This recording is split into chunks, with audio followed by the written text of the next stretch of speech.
ఓం జననీం శారదాదేవీం రామకృష్ణం జగద్గురుం పాదపద్మే తయో శ్రిత్వా ప్రణమామి ముహుర్ముహుః. ఈరోజు మనం సంతృప్తి పొందేందుకు కొన్ని ఉపాయాలను చూద్దాం. ఈ ప్రపంచంలో ప్రతి ఒక్కరూ ఆనందాన్ని కోరేవారే. నేను కోరిన ఆనందం నాకు ఎప్పుడైతే దొరుకుతుందో అప్పుడే నాకు సంతృప్తి కలుగుతుంది. అయితే మనం ఎంత ఆనందం వెనుక పరిగెడతామో అది మన నుండి అంత దూరంగా తప్పించుకొని పారిపోతున్నట్లు కనిపిస్తోంది. కారణం మనకి అది లభించే చోటు తెలియక. కనుక ఆనందాన్ని పొందే మొట్టమొదటి ఉపాయం దాని చిరునామా తెలుసుకోవడం, దాని సోర్స్ ఏమిటో తెలుసుకోవడం. ఒకసారి ఎవరో స్వామి రంగనాథానంద మహారాజుని అడిగారట, ఈ ప్రపంచంలో అందరూ విషయ సుఖాల పట్ల, ఆనందాల పట్ల పరుగులెడుతూ కనిపిస్తారు, కారణం ఏంటి అని. వారు అన్నారు, మన నిజ స్వరూపం సచ్చిదానంద స్వరూపం. మనం ఆ ఆనందాన్ని తిరిగి పొందడానికే ఈ ప్రయత్నాలన్నీ చేస్తూ ఉంటాము. కానీ మనం దాన్ని ఎలా పొందాలో తెలియక తప్పటడుగులేస్తుంటాం. కస్తూరి మృగం చాలామంది వినే ఉంటారు. దాని నాభిలో చక్కటి సువాసన కల కస్తూరి ఉంటుంది. ఆ మృగానికి తెలీదు తన నాభిలోనే ఆ కస్తూరి ఉన్నదని. అది అడవంతా కలయి తిరుగుతుంది, చెట్లమ్మట, గుహలమ్మట, కొండలమ్మట కలయి తిరుగుతూ ఉంటుంది. ఎక్కడి నుంచి ఆ సువాసన వస్తుందా అని.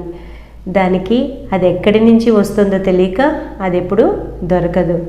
అదేవిధంగా మనకి ఒక్కసారి ఆ ఆనందపు అసలు చిరునామా తెలిసిందనుకోండి, తప్పు స్థలాల్లో దాని గురించి వెతకడం మానేస్తాము. అప్పుడు మనకు అర్థమవుతుంది ఈ కోరికలు అనేవి తీర్చుకున్న కొద్దీ ఇంకా పెరుగుతూనే ఉంటాయి.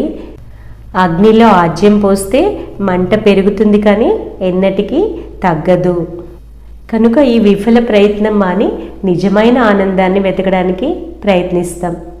మరొక ఉపాయం, మన ఆధ్యాత్మిక ప్రగతి పట్ల మనకి అసంతృప్తి పెరగాలి. శ్రీరామకృష్ణులు అంటారు, ఒక దొంగకి తెలిసిందనుకోండి తను ఉన్న పక్క గదిలోనే బంగారు నాణేల నిధి ఉందనుకోండి, అతడు ప్రశాంతంగా నిద్రపోగలడా? ఎలాగైనా సరే తాళం పగలగొట్టి దాన్ని పొందడానికి ప్రయత్నిస్తాడు. శ్రీరామకృష్ణులు రోజు సాయంత్రం పూట ప్రార్థించేవారు, అమ్మా నీ దర్శనం కలగకుండా మరొక రోజు గడిచిపోయింది అని. మనకి ఎప్పుడైతే భగవంతుడిలోనే నిజమైన సంతోషం ఉంది అని తెలుస్తుందో అప్పుడు ఆ ఆనందాన్ని పొందేందుకు ప్రయత్నం చేయడం మంచిది కదా. ఆ అసంతృప్తి పెరిగినప్పుడు మనకి మామూలు విషయాల్లో తృప్తి ఉంటుంది.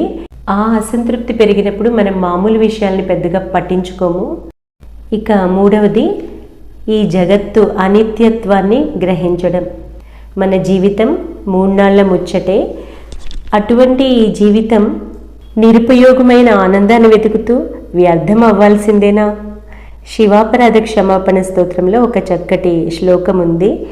కిం వానేన ధనేన వాజికరిభి ప్రాప్తేన రాజ్యేన కిం వా పుత్ర కళత్ర మిత్ర పశుభి దేహేన గేహేన కిం జ్ఞాత్వైతత్ క్షణభంగురం సపదిరే త్యాజ్యం మనోదూరత స్వాత్మార్థం గురువాక్యతో భజ భజ శ్రీ పార్వతీ వల్లభం. ఎంత ధన సంపద, పశు సంపద ఉంటేనేమి, ఒక రాజ్యమే నా చేతుల్లో ఉంటేనేమి, పిల్లలు, బంధువులు అందరూ బాగున్నారు, నాకు మంచి ఇల్లు ఉంది, మంచి ఆరోగ్యం ఉంది. ఓ మనసా, అయినా కూడా ఇదంతా క్షణభంగురమే కదా. ఇప్పటికైనా గురువు ఉపదేశించినట్లు ఆ భగవంతుణ్ణి భజించు. 4వది, మనకి ఇప్పటికే ఉన్న సౌకర్యాల గురించి, అవకాశాల గురించి ఆలోచించడం.